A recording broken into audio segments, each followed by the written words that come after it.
Hi, my name is Grace, and I am a volunteer here at the Boone County Conservation District. And today I'm going to be reading a story to you and to Flo about a box turtle at Long Pond. The story is by William T. George, and the pictures are by Lindsay Barrett George. It is dawn at Long Pond. A white mist covers the water. Little warblers awaken and fly from the tall pine trees to the blueberry bushes below. They dart to the pond's edge and take long sips of water. So you can see our long pond.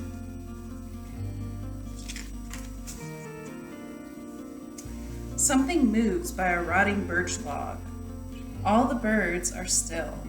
The log itself seems to come alive. The frightened songbirds fly off to the treetops.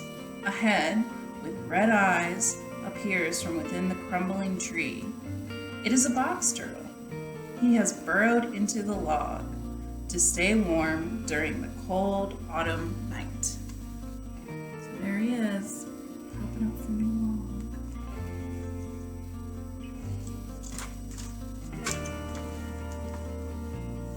The turtle slowly makes his way down to the pond. He carefully stretches out his neck to drink. Box turtles cannot swim. The turtle crawls to a favorite spot where wild grapes grow. He spends half the morning looking for fallen grapes, but finds only 3. There is a rustling in the leaves.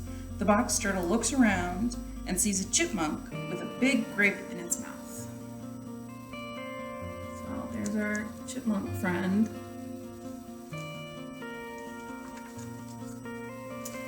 The sun is high overhead. The morning chill is gone. The turtle looks for a rock out in the open fields and basks in the hot sun. He closes his eyes, but is still aware of the sounds around him. Gray clouds move in. A breeze turns over the leaves on the maple trees. The box turtle opens his eyes. He senses rain and heads uphill. The turtle finds shelter under an old apple tree. It rains most of the afternoon.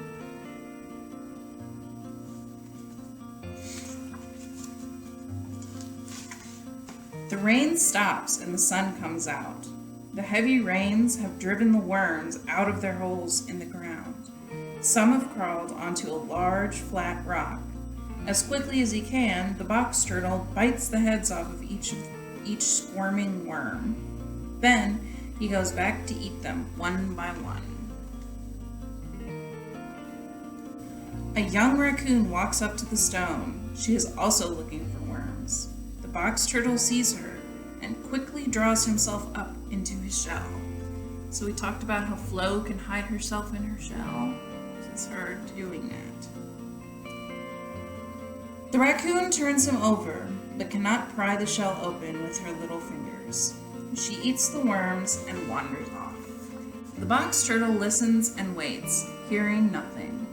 He opens his eyes and then sticks out his head. The raccoon is gone. He turns himself over. The worms are gone too. So the raccoon stole all of his little worms. The sun is dropping in the sky. The air is getting cooler. The turtle is still hungry and crawls towards the grapevine. Suddenly he stops. A grasshopper is perched on a blade of grass. The turtle opens his jaws and lunges, but the grasshopper jumps away.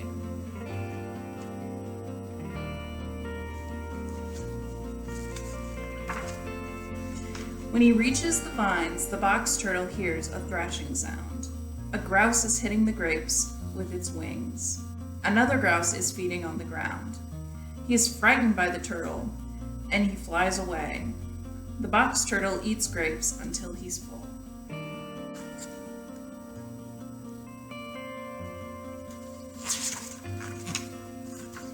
The sun sets on the far side of Long Pond. The evening air grows colder. The box turtle burrows in the soft pine needles to stay warm, and he closes his eyes. It has been a long day. And that's the box turtle at Long Pond. I know Flo enjoyed the story. I wonder if any of the rest of you enjoyed it. Have a good rest of your day.